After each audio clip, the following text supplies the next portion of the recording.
focus on us, please. Thank you. We have to wait a long time before we want you to sort of know who we are. They are very Um, good at hiding, the Welsh. Very good. well, they had to.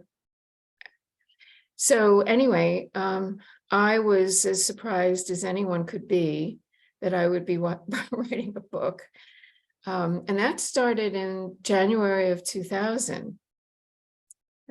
And some people who have read the book have read the author's note at the back of the book, which tells the whole story of me meeting the stranger on the train in 1999 on a trip to Glastonbury, and how she gave me this assignment, like pointing her finger at me like this.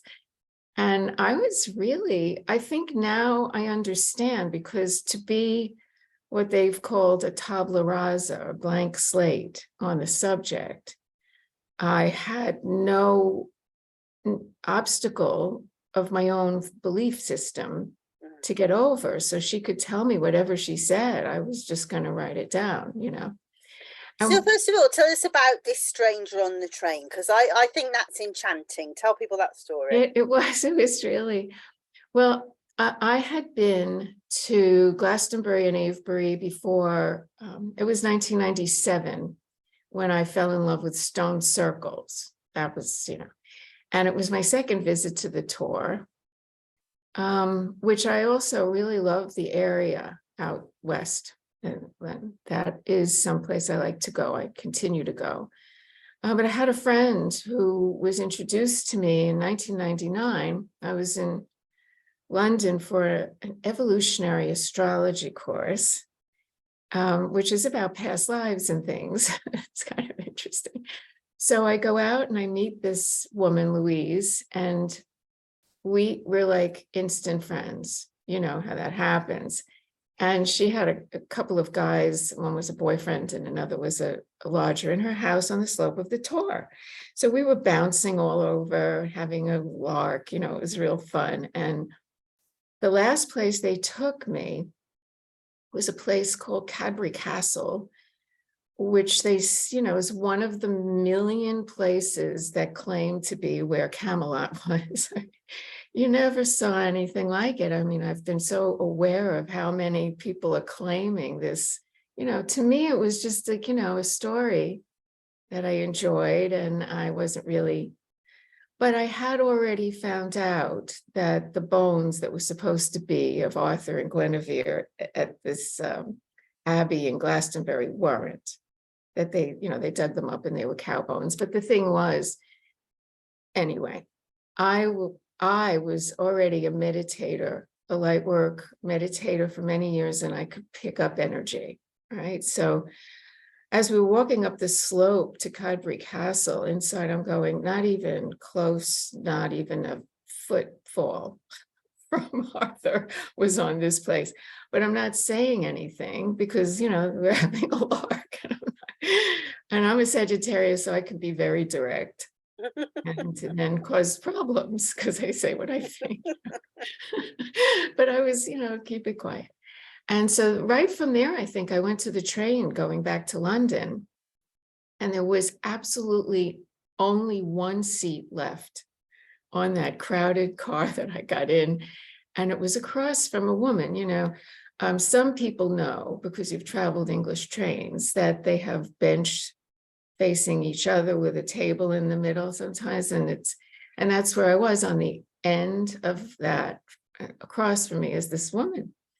And she's chatting away to these other people that are, and I take my journal out to start recording my experience. And as soon as I started, she turned to me and asked me if I had I been at Glastonbury, and I said, yes. And well, what did you see? So, and then I ended with what I just told you. And as soon as I said, but I didn't really, Arthur wasn't there. She goes, oh no, dear. Arthur wasn't in England. Arthur was in Wales. And Caerleon is where Camelot was. And I'm like, Wales? Because I mean, when I lived in England for a brief period in the 70s, early 70s, and I had met one Welsh person you know, who was a medical student. I was engaged to a medical student, and this girl was in the classes. And, I just didn't hear anything that sounded particularly interesting about Welsh people when I was living there, as They're know. magical people.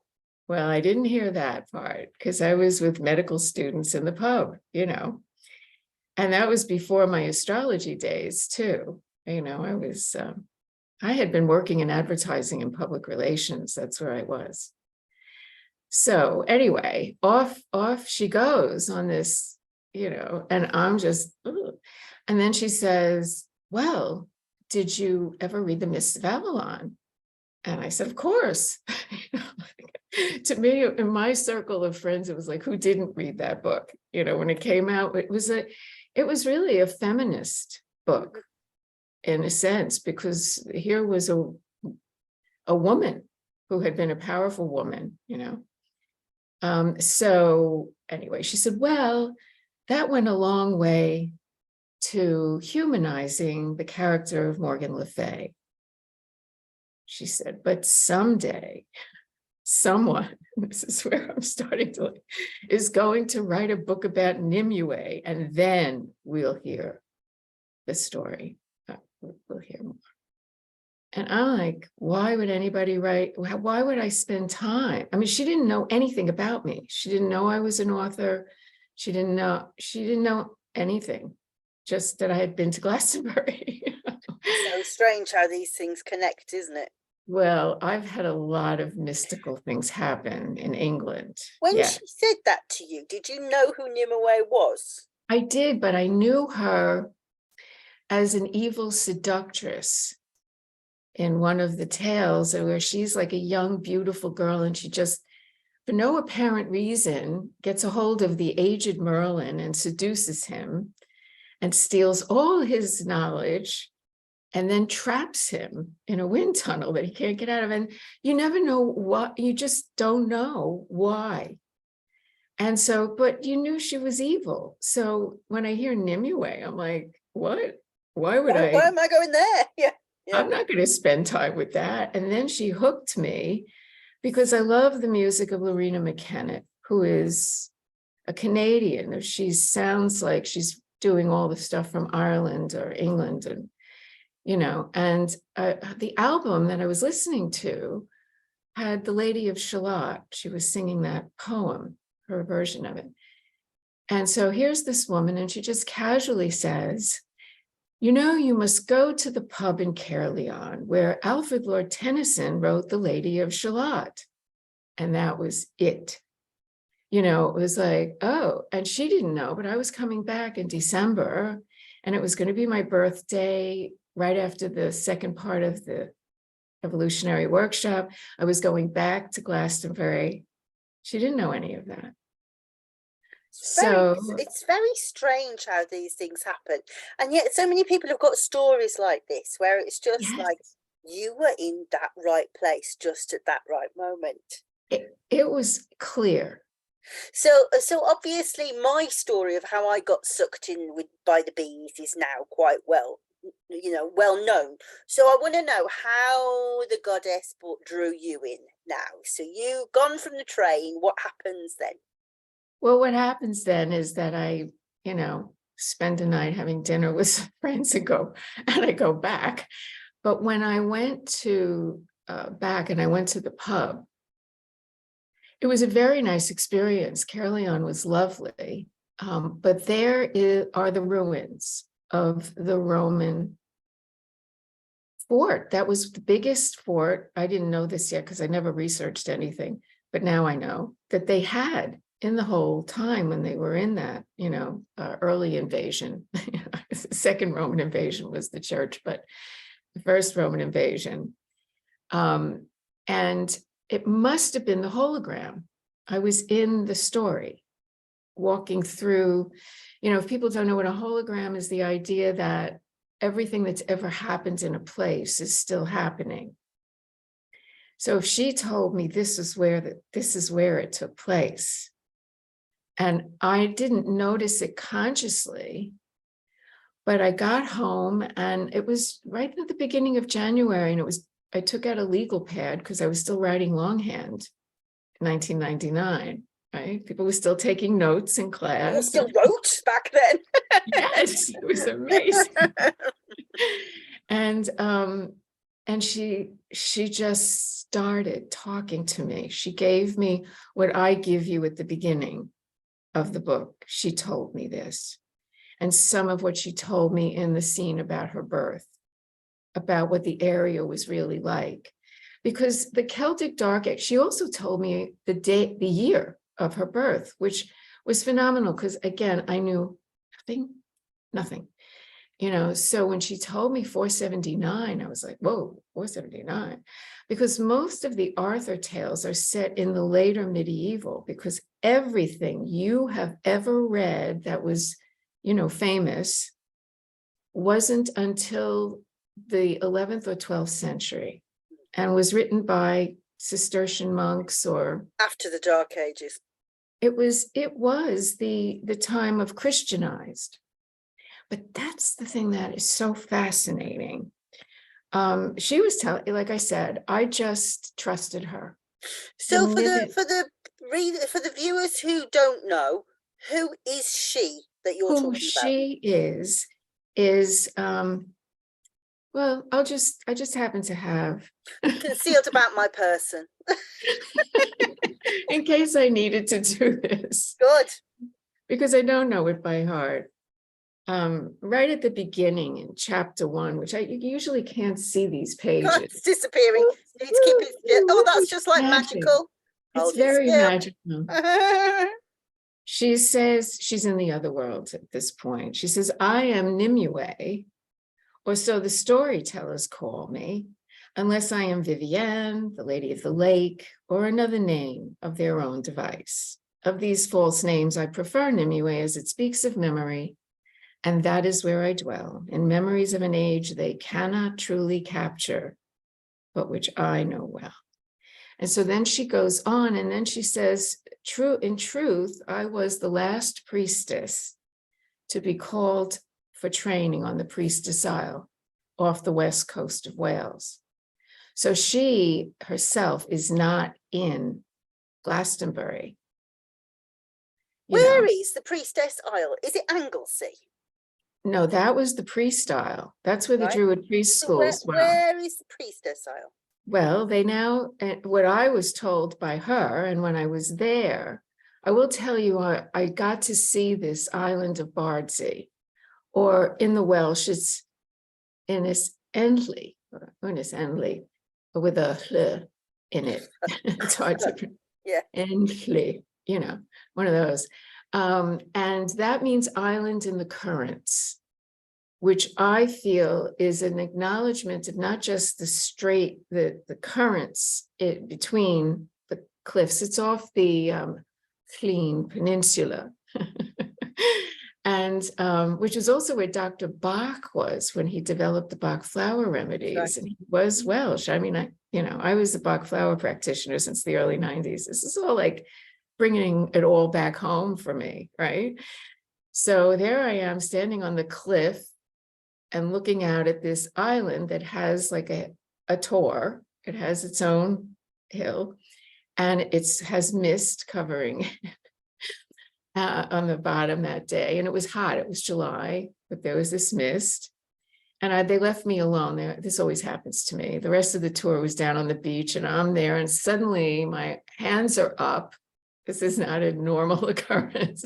My hands are up, and I'm doing these invocations to the 4 elements, and it's powerful. I mean, my body is rocking. And that's when they downloaded book 2.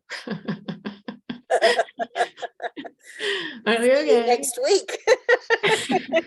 I'll be home soon. I'll be there. And I got to have a stone also. I asked, can I take a stone from this place? And they said yes, and they helped me pick it out. I had also been able to take a stone from the Bluestones, which are down in Pembrokeshire, Pressley Park. There were some absolutely incredible places to see and to be. But, you know, the thing is that it actually makes complete sense. This is the thing I loved when the whole book was done and everything was said and research was proving that she was right and telling me right things. And it all made perfect sense, every single thing. And as a Sagittarius, I love that. Now, I mean, you know, it's just, yeah. I mean, why didn't we notice this? But it is kind of easy not to notice things when you're being programmed to think something else, you know. So anyway, if you were going to have an island for priestesses, why would you put it in the middle of England? Now, that's not to say that there wasn't a circle there. There was. So And I she have something very odd to tell you. okay. Several of the members of my Magdalena Melissa group are on Bardsey as we speak. Whoa. Really? Yeah, there's no electricity there. So it's like a It's a light dark sky. pollution yeah, thank you, light pollution free. And I hope the weather's not like it is today here, because they will be getting blown off. Good Yeah. blown off. Yeah, if they don't know how to talk to the weather, Yeah, they definitely could get need blown to be away. rain priestesses. So we've talked about the background to the story, and I'm sure that everyone is enchanted, like I was, because I really am enchanted by I the was enchanted, definitely. Yes, and that's the thing is, and I do think I was enchanted, because I held out a hand to you, didn't I? And I said I want to help promote your book, and I hadn't read it or anything, and something just said to me, you need to do something with this, and it has been talking to me. And I do, when I was writing, doing the Melissa work, one thing that was very, I kept in America, I know that they're very much about you should not misappropriate other people's culture, and that sat with me really, because I was like, yeah, but I'm not Greek. What am I doing learning all of this? You know, the Celtic goddesses should be speaking to me, but they do not. They never do. And so it's fascinating that they do speak to you, and I'm interested to hear what they say. Well, I mean, well, first of all, I did find out that I have a Welsh ancestry, and the Welsh ancestry was only in like my other ancestry that came in 1642. The Welsh came in not that long ago, like late 1800s. So, you know, and I have actually spoken to Gwilym, Dr. Gwilym Morris Baird is a fantastic Celtic source, is his, I think that's his website and everything. He's a professor of Welsh history and mythology. And I don't know how I got hooked up with him either, but I got hooked up with him and I could ask him anything. You know, he was very, very open and stuff. And, you know, I think if you were writing about modern Greece, you would be more likely to be misappropriating a culture. If I was writing about Well, current day yeah. Wales, Well, the funny thing is, you mentioned about blood types. So yes, I don't know whether you can give away details of your blood type. I'm going to. So I am B positive, which is quite a rare group, and it does come from that area of Mesopotamia. And that, I mean, that is the only link that I can come up with. There's no family as far as anything I know, but most well, certainly. not as far as you know, but I'll tell you that when I had my first DNA done, before they started charging more for this, I had Greece, the Middle East, I had Spain and Portugal.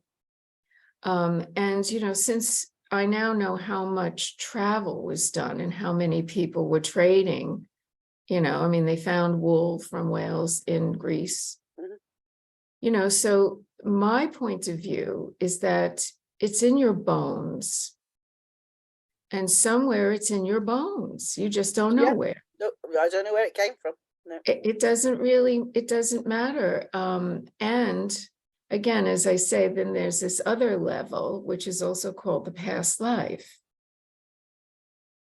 And as I said, I was in England studying with the master Jeff Green, who did evolutionary astrology school, and all we were talking about was the influence of past lives on your evolutionary direction.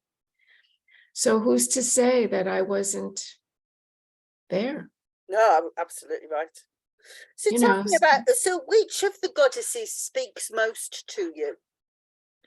okay, so now that you've gotten to, this is the point that I want to make, okay? After I was already almost finished with book 3 of the series, I started to find people who were in what we call the Neo-Druid. They call themselves the Neo-Druid movement, and I think it's a wonderful thing. I mean, I happen to be very supportive of it. I was ecstatic to find that they were recognized by an interfaith conference. They were invited because it's a, because what they're doing, I've done, Facebook has a page of OBOD, OBOD, and they do ceremonies there. You can do any of the Celtic festivals online with them. And they're just absolutely coming from such a beautiful, beautiful place. Just very nourishing. And in the Neo-Druids have a set of goddesses. And so I thought at the time when I started learning about them that I better put them in the book, but then I spoke to Gwilym, okay? And he, being a person who is very involved with the Welsh myths in the Mabinogion, which were written 12th or 11th century, and some say by a woman. It's anonymous writing, okay? And he told me right out, he said, listen, we don't know that the names that we're using now were anywhere near them in the time you're writing. And I was like, whoa, shock. I found out at that point that Bridget or Brigid or whatever is actually Irish. She's an Irish mother goddess. So there is Bride's Bay, which is bride is part of one of her names, off the coast of Wales, but that's because there were many Irish settlements that came in on the coastline there. And so I found out a lot of things, but the most exciting thing I found, I'll tell you which of them, to answer your question directly, the one that I know is the closest to me is Ceridwen, the goddess of the cauldron, because she is the one that stirs the cauldron of inspiration. And all of my work, from the poem that I sent you, everything downloads. I don't set out with a plan. The only things that I've ever written that way were articles on aromatherapy or astrology. It's something that was nonfiction, but a poem or a book or these novels is coming from the Awen to me. It's, and I'm saying, okay, I'm allowing it. And so Ceridwen is most often, she has a very interesting book out by a man named Christopher Hughes. And it's To the Cauldron Born. And he's written a couple of, and when I saw him lecture, he's fantastic to see if you ever get the opportunity. He's so entertaining. And that's when I realized it, that I had been called to the cauldron. I didn't even know. But she, he said, had been turned into a crone-like, witch-like figure in the 1600s, when the witch trials were going to come up and all of that was going on. She was a regular goddess, but she's most well known in the Mabinogion for the birth of Taliesin, the bard. And she looks like she's negative because, he gets the 3 drops of wisdom by mistake, and then she starts chasing him. And he starts out as a hare, and she turns into a greyhound. So he knows, oops, I can't do that. He goes into the water and becomes a salmon. She becomes an otter, and he goes, oh, I won't be able to escape her this way. He flies up into the air and becomes a wren, and she becomes an eagle. And so he finally sees this pile of grains, and he drops down as a grain of wheat, and she becomes a chicken, and she eats him. Now he grows in her belly. Now they say she's pregnant with him.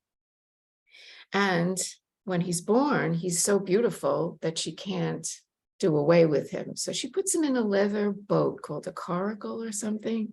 He's like, Oracle's right.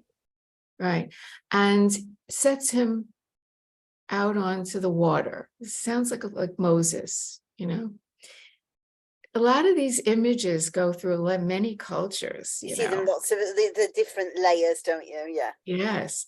So there he is, and he's, you know, in there until he hits the shoreline and a prince finds him, opens the leather boat and picks up this child and says immediately, look at the shining brow. And that's what Taliesin means. So he takes him and he puts him in his castle and he teaches him and this and that, and he becomes the great bard. Now, you know, Caradwin is kind of doesn't look so good, right? And this is what I wanted to talk about. One time, Gwilym said this, and I was so happy when he said it because I would hear the stories of these goddesses, which I can do in Cliff Notes, which we call the things that didn't have the whole plot in them. You could take them to pass a test to school. I can tell you those briefly. He said that the goddesses, the sovereignty goddesses in the Mabinogion, resemble what happens to the goddess when she meets the patriarchy. And it's the truth. And so I understood a couple of things. I understood that we were seeing in each of the stories things that have happened to the goddess or the women in general, the divine feminine in general, mistreatments. Because all of the stories are unhappy stories, Yep. including Rhiannon. And that's why I told you in Rhiannon's Dance, which is a poem I sent her to read, that had downloaded before. That was earlier in 1990s. I just didn't know anything about Rhiannon. But there's a piece that she says, which she says, before you I'm naked, my spirit is humble.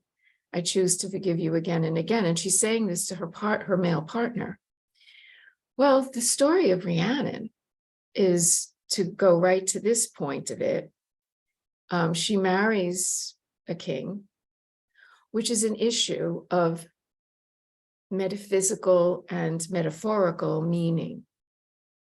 In order to be the sovereign of the land, in many times in the past, the king had to marry the land. And he could do that by marrying a goddess. Usually what he was having was a woman, a priestess, most likely, that was serving to be that figure for him, right? So he meets Rhiannon of the White Horse, the beautiful blonde maiden, you know, and they have a baby. And she's out somewhere, and servants have the child, you know, and she gets back and the child is gone. And the servants, the female servants, by the way, accuse her of having killed, and in some versions, eaten her baby.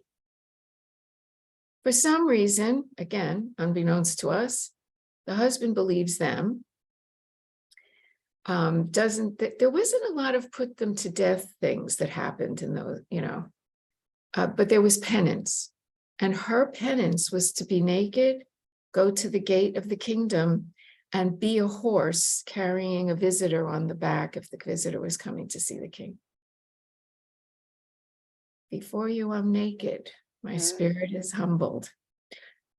It's amazing, really. Not a very pretty idea. So then some other royal family finds a baby on their doorstep. And he says, you know, this sounds like it might be Rhiannon's baby. So he takes the baby back. And then all is forgiven. Oh, how nice. You know, you see what I'm saying now? Yeah. So it's like every story is like that. Branwen is the story of a woman's soul, you know, sold, married to a king of another country, in this case, Ireland, to make peace but she's so maltreated. She's had a terrible husband that she writes to her brother and begs him, do I have to stay here? And so they come together, and there's this big war. And at the end of the war, everyone she loves is dead. So she dies of a broken heart. These are not happy tales. Let me Dreadful just, tales. the goddesses of Wales. And so when he said this, Gwilym, that this was what happens to the goddess when she meets the patriarchy, and you understand that by the 1200s or 1100s, this was a Christian, Her power had to be crushed in every story. but it's a teaching. So when you get to Blodeuwedd, the goddess that was created out of flowers, so that the cursed Lugh could have a wife, and he doesn't really care about her, except she looks nice and I have a wife, and, sometimes it's fun and I'm going away now on my, journeys. When she falls in love with somebody else who came to visit and sees her as a person, this isn't that hard for us to relate to, even in modern times. So the stories are powerful. And some of the goddess schools, like Jenna Tillendrew does the Avalonian sisterhood, and she studied in Wales and she knows Welsh and everything, but she lives in Georgia, southern state of Georgia, and the United States. They use the goddesses for deep dive learning. So it's just, the thing that I find interesting is that in the period that Anwen, the priestess, the last priestess, to be called to the priestess isle, we don't have the names of the minor characters. There's every good chance that there were names, because when the Romans came, they were pantheistic also. Mm-hmm. So the first time they came. And so, there must have been, particularly for the different holy wells and things, there would be, it would have been there, but we just don't know the names.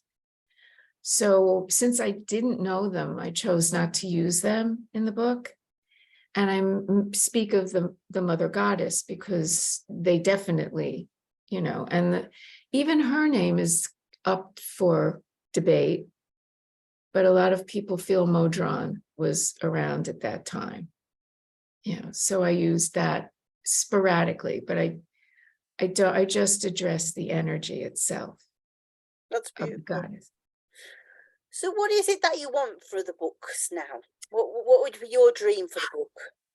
Well, I would say that I'm having an incredible experience of what she tells us at the beginning.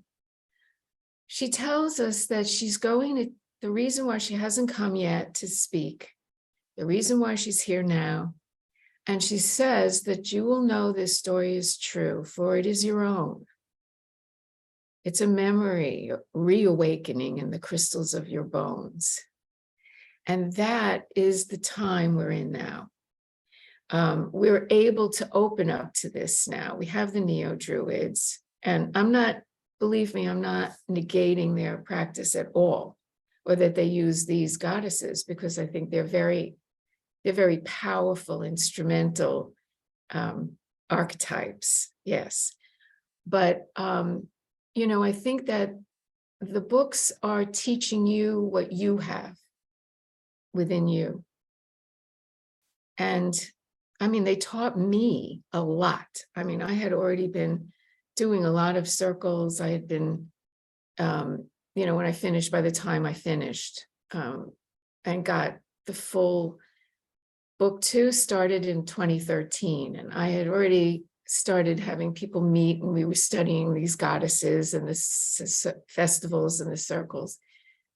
I was already an astrologer, so I know I was working with elements and I knew things about them. She brought in a whole other level. I was like, wow. And so this is this is a great story. There's lots of story. There's love story. There's juicy sex scene story. But that's not what the book has. A full circular purpose. And that is to engage you in the story so that you will reawaken what you already have inside. Yeah, I mean, this is something that I hear over and over again. People will say to me, you are already the high priestess. You just need to remember it. Yeah. There's so many people have said that, you know, over and over again, that we are all going through this massive remembering. Yes. Because in a way, because I guess the fear has gone, the witch's fear has gone, and suddenly it's moving through us. It's threatening us here a little bit now, but you know, I'll have to leave if it gets worse. But I told you already, this whole thing with the bees and everything has just awakened something in me that wasn't there to my conscious mind.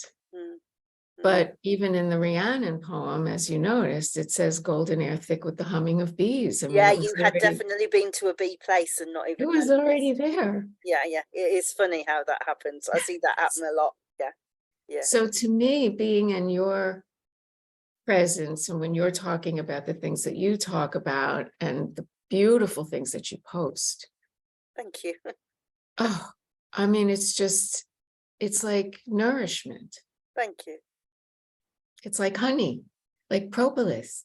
That's very kind of you. And it's, you know, it is work. It is work. It's divine work to speak from the bees. Yeah. And so I know that the same is true for you. Yeah. Yes. So what I want for it is to reach as many hands that are waiting for it. And will there be, do I remember reading somewhere there will be 3 books? At this point, yes, I'm working on. The cover is giving me a little trouble for book 2. I've been there, done that. But I have, doesn't it? I have changed my direction. Because originally I was going to keep the face of Anwen is on the book 1, and the background is very green, because I wanted people to realize that those ages were not dark in the sense of cold gray and, you know, water dripping on stones, you know. It wasn't like that. But I thought I would do the same thing, only be very blue, because she's in her blue robe as an initiate, and have a different background, but they cannot do it. Oh. They cannot get the island. They keep putting this big lump of dark stone behind her. And I'm like, they lived there. Nobody would live there. You know, I mean, it's, can't you see it with grass or something? So then, you know, I said, well, maybe this isn't right. Maybe it's just not the right thing. So now I'm thinking I may just have the backgrounds with the elemental symbols. Well, surely if she's blue, she needs to be by water. Well, she was supposed to be standing on a cliff with the water behind her and the island. Yeah. So you would see the island that she was going to be on, but they couldn't quite do this. I know, I feel your pain. Anybody who hasn't designed a book cover will just be going, oh, that's a shame. The rest of us are going, I hate you. I hate you for getting this wrong again. You know, it's the point where I want to kill people over book covers. So I tried, well, the woman who my contact is with is a doll. She's so, I mean, they're very accommodating.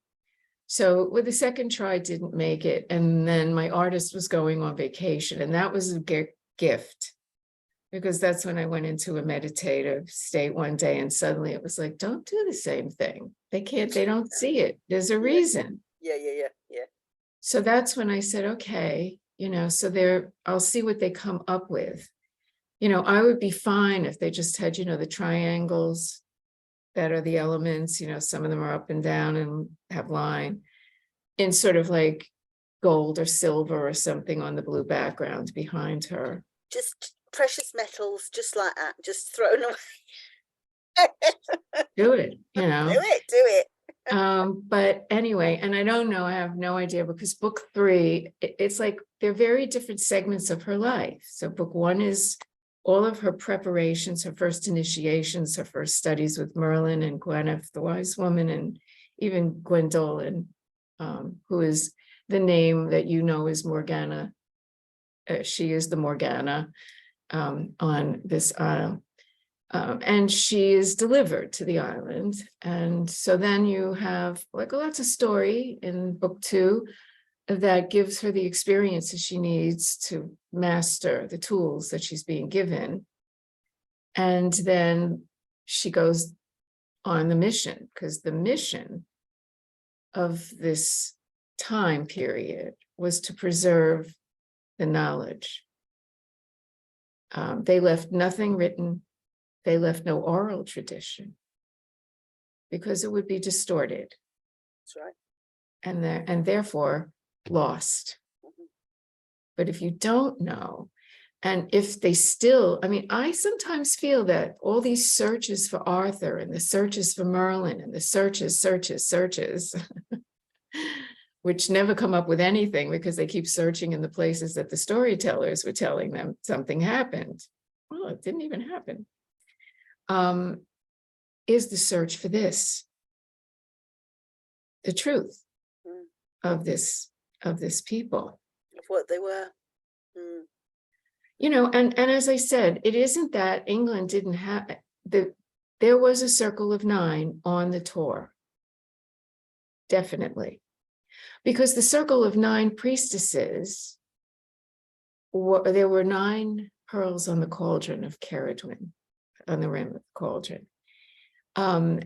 They were the healers, the counselors, the midwives, the herbalists. I mean, they were the whole thing for the area. That was who you went to if you didn't have, and then you had your local wise woman, you know. So we have been talking for nearly an hour. So we should say to people where they can get your book. And then very quickly, I want to tell people that next week we're going to be on again, but Shelley's going to be talking astrology for us about the eclipses, aren't they? Yeah, so show them the cover of your book again. Well, this unfortunately is my preview copy, so she doesn't have a line through her face. Oh, but there she is. There she is. She's so pretty. And it's called The Last Priestess, and it's on Amazon. Can you buy it anywhere else, Shelley? Not at this point. Just on Amazon, but I heartily recommend it. It's a beautiful book. And thank you for talking about it. And I'm so excited next week to talk about eclipses with you, with your astrologer's head on. We have one at the new moon. We do indeed. So if I remember rightly, we're talking about how eclipses evolve things. Is that correct? Yeah, I think you could say that. How they affect, where they affect, and how you move through life evolving. If you know, I think it's always a good thing. This is why I love astrology. If you know what's happening, you know, if you know the influences, then you can work with them. Definitely. You're not a victim of it. Yes. And so I would say to people, if you're seeing this before next week, then have a look at what's being shown to you this week. And you may be getting some big clues about where there's going to be a big change. Oh, interesting. Okay. So there's your challenge, everybody. What's been shown to you? Ready for the talk next week? Oh, Shelley, I've loved this and I feel like I've learned so much. So thank you so much for spending the time with me. Well, I was so happy to be here. I also have to tell you how beautiful your beads are. Thank you, Amber. Amber to me is a goddess. You know, whenever I'm doing something like that, I feel Amber wants to be there. Turquoise. Oh, that's really interesting. Right, let's say good night to everybody.